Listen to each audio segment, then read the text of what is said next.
Pour la prochaine vidéo, je vais vous faire la solution de la diapositive 56. En fait, je ne ferai pas tous les calculs parce que c'est un exercice. Donc, vous n'avez pas vraiment besoin de suivre chaque étape de la démarche. Mais je vais au moins représenter la situation initiale, puis ensuite donner les valeurs qu'on obtient et faire les schémas. Donc, premièrement, pour la situation initiale, ça ressemble à ceci. Donc, j'ai un objet qui est à 10 cm d'une lentille convergente de 12 cm de distance focale.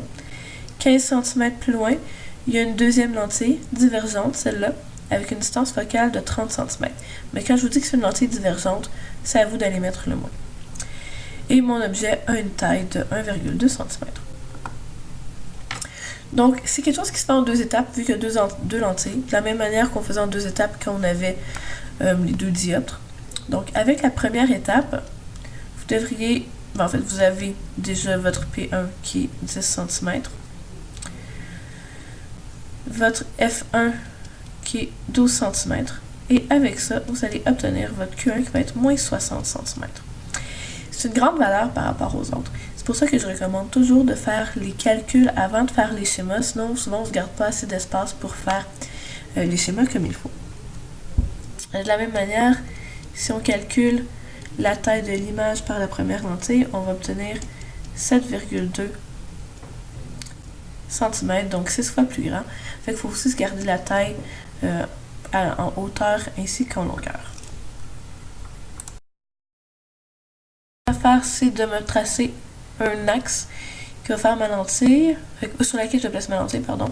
Donc je vais prendre une ligne droite en noir. Je vais me faire un axe horizontal comme ça ici. Les schémas, vous n'avez pas besoin de les faire pour les deux lentilles en même temps, ça devient vraiment trop mélangeant pour rien au niveau des rayons. Donc je vais faire en premier le schéma pour la lentille convergente, puis ensuite j'irai avec le schéma pour la lentille divergente. Ce qui est important vraiment dans les schémas, c'est d'être vraiment proportionnel quand on met le foyer de chaque côté de la lentille. Après ça, les distances par rapport à la distance focale, ça ne me dérange pas tant qu'on est dans la bonne situation. Je vais expliquer ce que je veux dire par là tantôt. Donc pour l'instant, je vais aller me tracer une lentille convergente.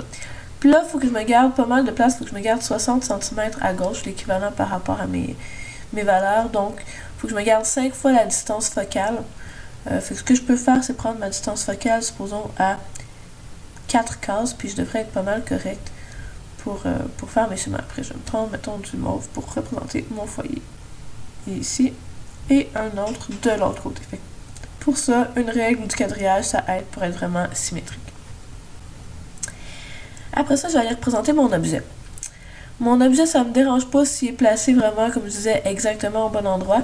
Ce que je veux, c'est que ce soit la bonne situation. Ma situation ici, c'est que P est plus petit que F, donc l'objet est à l'intérieur de la distance focale. Supposons que je lui donne 2 cases de haut, puis que je le mets quelque part ici. Puis avec ça, je vais être en mesure d'aller tracer mes rayons. Donc, je me prends une ligne droite. Mon premier rayon, le plus facile, c'est celui qui part du début de mon objet et s'en va en ligne droite. Je sais déjà dans ce cas-ci, j'ai déjà fait mon calcul. Fait que je sais que je vais avoir besoin du prolongement. Je peux très bien le tracer tout de suite, ça va être plus simple. Dans votre cas, vous le feriez en pointillé. Là, moi, il faut que j'aille avec la même couleur. Je m'arrange pour que ça aille par-dessus mon rayon initial. Ça a l'air pas pire. Donc, ensuite, mon deuxième rayon, lui, il commence parallèle à mon axe. Et ensuite, il s'en va vers mon foyer de l'autre côté. Ici, on peut commencer à voir que les rayons ne convergeront pas à droite de la lentille, donc ça va être à gauche qu'ils vont converger. Donc, encore une fois, j'ai besoin de mon prolongement. Donc, je vais revenir à l'envers.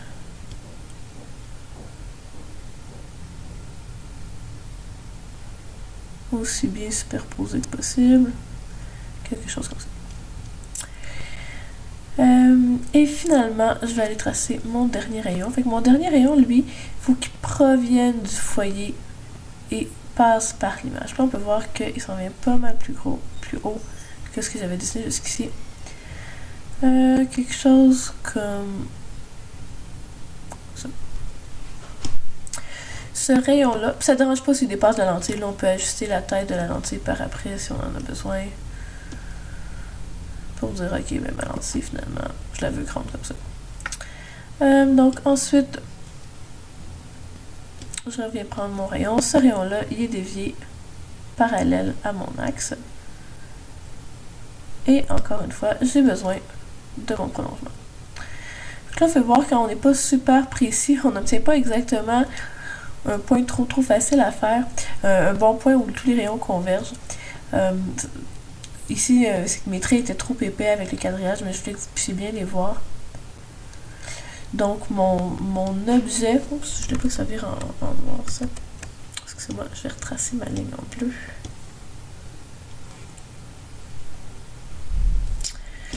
Fait que là, mon objet, mon image, c'est-à-dire je supposerais qu'il est quelque part comme ça, là, si je me fais mes petits bonhommes habituels, quelque part comme ça. Mais pour vrai, ça aurait dû être le point de convergence de tous les rayons. Donc, il faut être assez précis avec la règle pour que ça fonctionne bien. C'est quand on a des prolongements, donc je vous demande de les faire en pointillé. Souvent, le plus facile pour un pointillé, c'est un peu comme je fais là, de revenir par après puis d'effacer des bouts de notre ligne droite. Et ainsi de suite. Et je vous demande aussi de mettre le sens des rayons. Donc, ma ligne rouge, son sens. Ensuite, ma ligne verte, son sens. Et ma ligne bleue, son sens. On peut le mettre des deux côtés de la lentille si on veut être super technique, mais d'un seul côté, je l'accepterai aussi.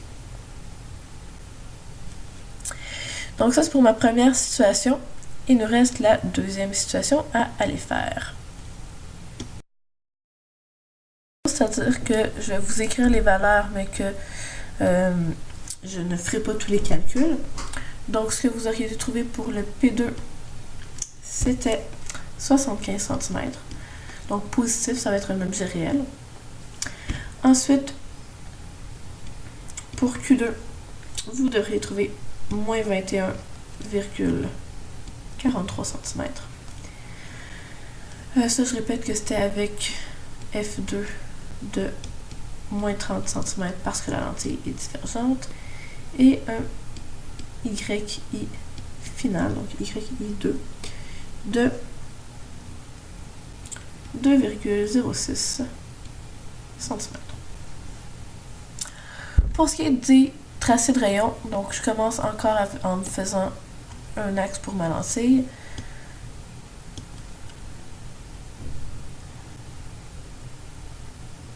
Je vais aller dessiner ma lentille. Donc là, si je regarde comme il faut, j'ai besoin de beaucoup d'espace à gauche. Et l'image aussi va être virtuelle, donc à gauche. En fait, va être aussi à gauche parce qu'il est virtuel, mais l'objet est réel et est à gauche. Donc, je n'ai pas besoin de me laisser beaucoup de place à droite. Fait que je vais me faire ma lentille divergente comme ça. Ça me prend quand même de la place pour avoir ma distance focale des deux côtés.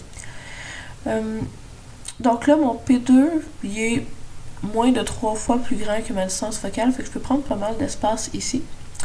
Donc mes foyers, je vais les mettre, mettons, à 6 cases.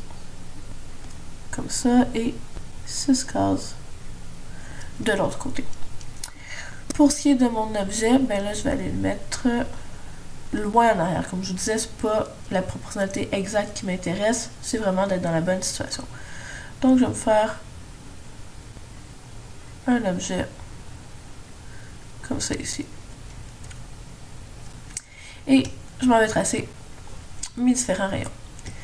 Donc, je me reprends une ligne droite, je commence au bout ici, puis je m'en vais par le centre de ma lentille.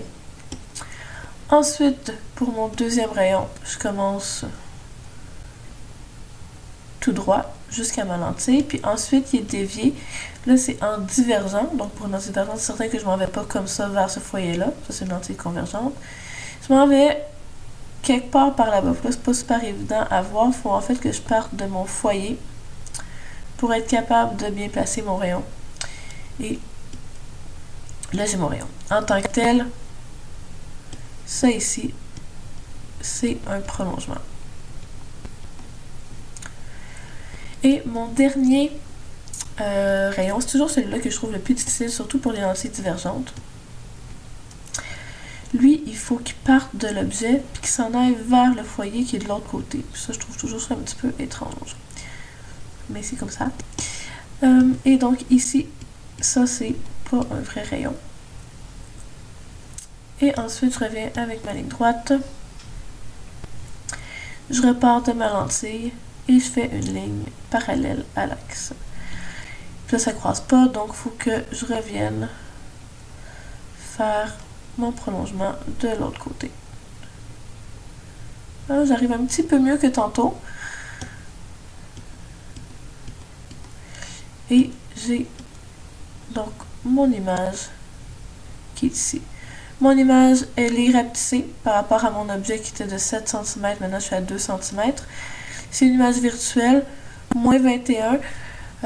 J'ai réussi à garder la proportionnalité. Je suis à l'intérieur de la distance focale, mais de toute manière, ça ne dérange pas dans le cas d'une image puis d'une lentille divergente. Donc, j'ai réussi à faire mon schéma.